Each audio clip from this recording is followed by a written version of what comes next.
So for this video, we're going to take a look at iron palm striking on the wall bag. Now we're going to take our basic strikes that we did from the last video and we're just going to put them on this wall bag. Now the difference with striking to the wall bag is that you're going to find that some of the hand positions are slightly more tricky to get into, but then some of them are slightly easier.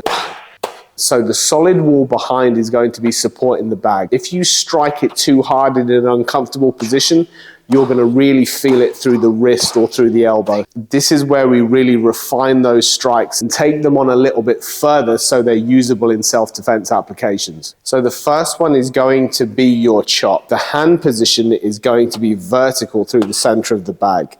Now, if you don't have good flexibility in your wrists, you're going to find this very uncomfortable. The horizontal chop's a lot easier on the wrist. It also means that you can move your body position and you still get that conditioning for the hand. The next one we're going to take a look at is the palm. Now the palm is very easy because the palm is just goes straight forwards. This is why sometimes it's more preferred to use the palm when we're doing self-defense, because the palm is so easily adaptable to any surface and any condition. So as you're striking into the bag, you can deliver a good amount of power without having to compromise the wrist. As we roll this back palm, it's very difficult to get that elbow to drop directly onto center line. So you might find that as you strike this back palm, it's going to actually be at a 45-degree angle.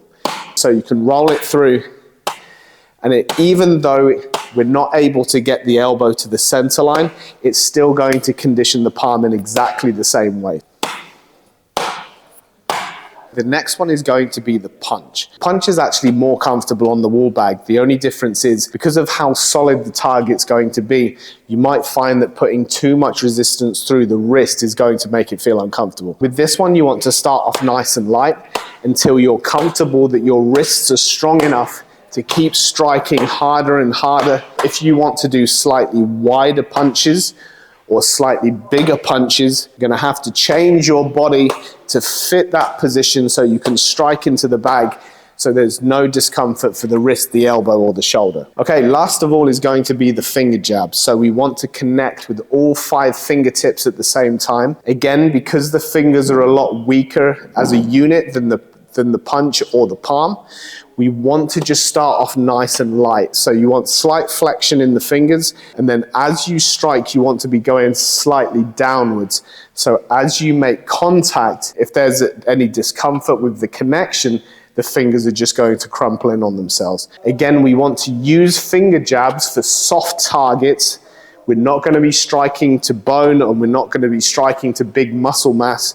We want to be focusing on things like eyes and pressure points where we can dig the fingers straight in. Whatever iron palm methods you choose to use, it's a good idea to train them as much as you can, because you never know when you might need them, either during training or through a self-defense situation.